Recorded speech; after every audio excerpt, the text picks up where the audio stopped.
তাহলে দেখে নামাজিকে ভালোবাসতে হবে, হাজিকে ভালোবাসতে হবে। যে যারা নবী রাসূল আউলিয়া বায়াত এনাদের ভালোবাসে সেই হাজি পারফেক্ট, সেই নামাজি পারফেক্ট, সেই রোজাদার পারফেক্ট। তাহলে এইবারে উনি বেশি সকলের সাথে আপনার মেলামেশা করতেন না, সব সময় ইবাদতে মগ্ন থাকতেন, নামাজ কালাম নিয়ে মগ্ন থাকতেন।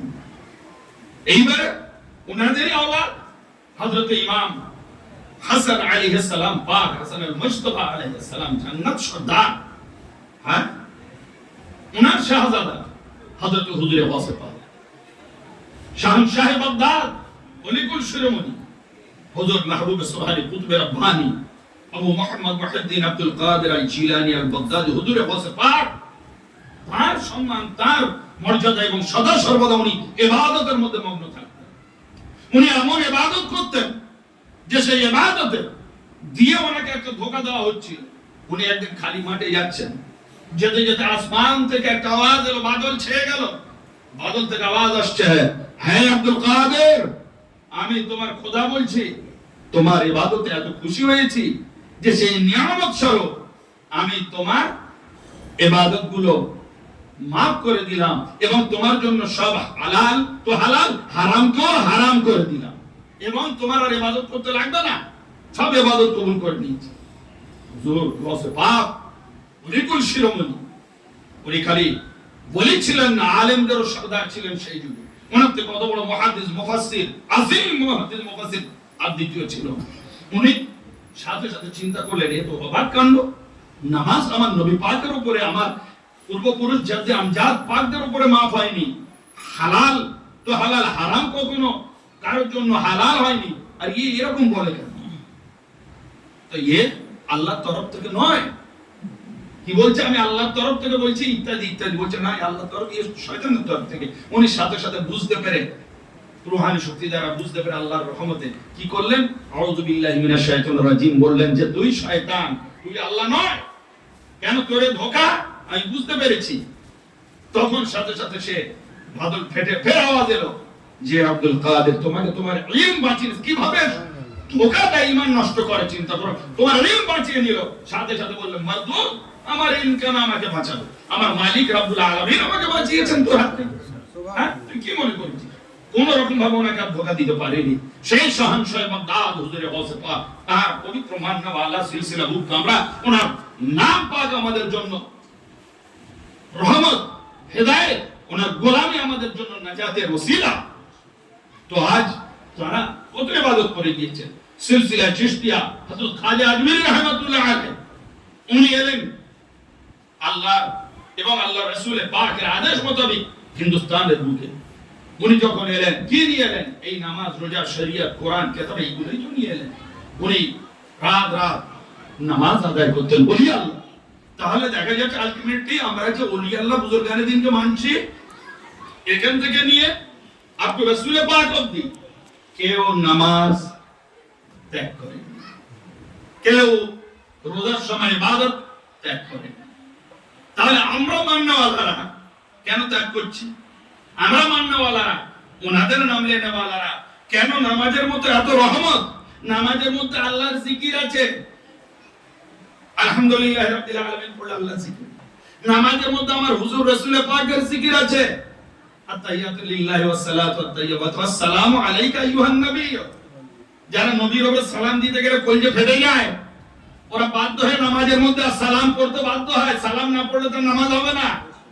আর সালাম পড়ে নামাজের মধ্যে এবারে সালাম ফিরিয়ে এসে কি বলবে, যে নবীর উপর সালাম পড়া না যায়, এরপরে তাহলে তুই কি করে নামাজ পড়ে তো সালাম জানিয়ে, খালি নবীর উপরে নয়, হুজুরের উপরে নয়, তারপরে কি আছে, আসসালামু আলাইনা ওয়া আলা ইবাদিল্লাহিস সালিহিন নামাজের মধ্যে। আর এই আত্তাহিয়াত, আর আত্তাহিয়াত পড়া ওয়াজিব, আত্তাহিয়াত না পড়লে নামাজ হবে না। কি হয়েছে যে আমার নবীর উপরে সালাম, আর নবী অনুসারী হয়ে যারা আল্লাহ তে ফিদা হয়ে সালেহীন নেককার হয়ে গেছেন, তাদের উপরেও সালাম। তাহলে চিন্তা করুন, নেককার কারা? আহলে বাইত পাক, খাঁটিয়া সাহাবে পাক, তারপরে আউলিয়া কামেলিন বুজুর্গানের, এরা তো সালেহীন।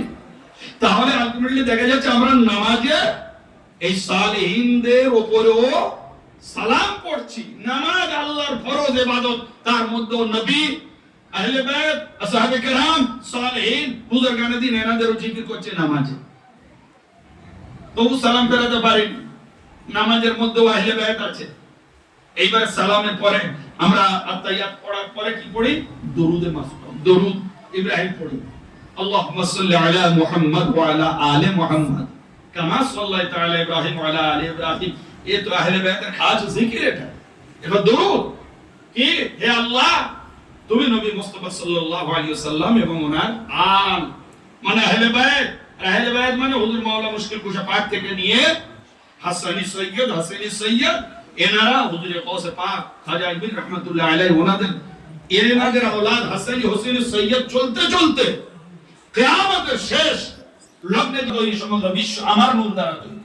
হাদিসে কুদসি আল্লাহ রাব্বুল আলামিন বলেছেন লাউ লাক লামা খালাকতুল আফলাক, হে আমার হাবিব আপনাকে যদি তৈরি না করা হতো আমি সারা বিশ্ব ভুবন তৈরি করতাম না, আপনার ওসিলায় করেছি। তাহলে দুনিয়া রচিত হয়েছে রাসূল পাকের নূরের ওসিলায়, আর দুনিয়া কিয়ামত হবে সেই রাসূল পাকের আহলে বাইত হযরত ইমাম মেহেদী আলাইহিস সালাম পাক আসবে। তাহলে চিন্তা করুন, শুরু রাসূল, দুনিয়ার শেষ আহলে বাইত হযরত ইমাম মেহেদী। এটা 73টা ফিরকার কেউ অস্বীকার করতে পারবে না, সহি হাদিস দ্বারা সাবিত। তাহলে বোঝা যাচ্ছে দুনিয়া ফ্রম বিগিনিং আপনার রাসূল আর এন্ডিং এ আহলে বাইতের রাসূল, এই দুই নূরের মধ্যেই দুনিয়া কায়েম। কিন্তু আমরা কি করছি? রাসূলকে বাদ দিয়েছি, নিজেদের মতো মানুষ মনে করে, নিজেদের সমতুল্য মনে করে। আর আহলে বাইত যখন রাসূলকে মানছে না, আহলে বাইতকে আর চিনি না, আহলে বাইতের কোনো জিকির হয় না মসজিদে, কোনো মক্তবে, কোনো দিনিয়াতে কোথাও আহলে বাইতের জিকির হয় না। তাহলে দেখা যাচ্ছে আমরা প্রথমটা ছাড়লাম, শেষটাও ছাড়লাম, নিলাম কে? খালি আল্লাহকে নিলাম। খালি আল্লাহকে নিলে আমাদের ঈমান যদি পূর্ণ হতো তাহলে আমাদের কলমাটা কি হতো? খালি লা ইলাহা ইল্লাল্লাহ হতো, মুহাম্মাদুর রাসূলুল্লাহ হতো না। বুঝুন কথাগুলো, খুব কেয়ারফুলি বুঝুন। হ্যাঁ, সবাই তো কলেমার দাওয়াত দেয়, তাই কলেমার দাওয়াত আসল খানকা থেকেও দেওয়া হবে। আপনার কাদিয়া চিশতিয়া আমাদের আহলে বাইতের যে সমস্ত বিভিন্ন জায়গায় আশিকানা রয়েছেন তাদের দরবার থেকে কলেমার দাওয়াত দেয় যে লা ইলাহা ইল্লাল্লাহ, আল্লাহ ছাড়া কোনো মাবুদ নেই, তিনি রব হাকিকি, তিনি আল্লাহ, তিনি আমার পালন কর্তা। আর মুহাম্মদ সাল্লাল্লাহু আলাইহি ওয়াসাল্লাম উনি হলেন আমার আল্লাহর রাসূল। এই কলমার মানে কি? শেষের দিক থেকে বলে চলুন, রাসূল হচ্ছেন আমাদের এবং আল্লাহ এই দুই জায়গার জন্য বা দুই পক্ষের জন্য উনি হলেন মেডিটেশন, উনি হলেন আমাদের মিডিয়া, উনি হলেন ভায়া, উনি হলেন মাধ্যম, উনি হলেন ওসিলা। আমাদের থেকে আল্লাহ অবধি পৌঁছানোর মাধ্যম হলেন রাসূল। তা সেই রাসূলকে এবার যদি আমরা ত্যাগ করি তাহলে আল্লাহ অবধি কি করে পৌঁছাবেন? এখান থেকে হজে যাবেন,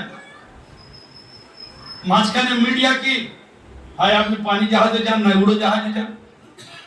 তা পানি জাহাজ উড়ো জাহাজ আপনার ভারী থেকে নিয়ে হজে কাবা অবধি পৌঁছাতে গেলে এটাই হচ্ছে ভায়া পানি জাহাজ বা উড়ো জাহাজ। হ্যাঁ, আর যদি আপনি বলেন আমি হেঁটে যাব, সেই কি নাম ছিল? শাহাবুদ্দিন চুত্তুর সাহেব, কেরালা, উনি হেঁটে গেলেন।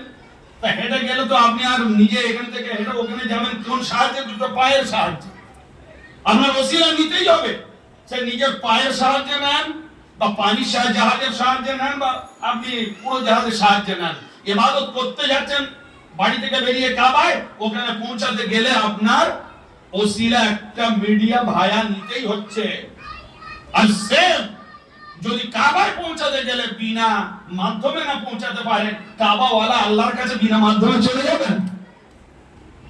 হ্যাঁ, এসব কনসেপ্ট কারা দেয় যে ওলি আল্লাহ লাগবে না, রাসূল লাগবে না, আহলে বাইতের এনাদের লাগবে না, ডাইরেক্ট আল্লাহ। তাহলে আমাদের কলমাটা তো খালি লা ইলাহা ইল্লাল্লাহ হতো।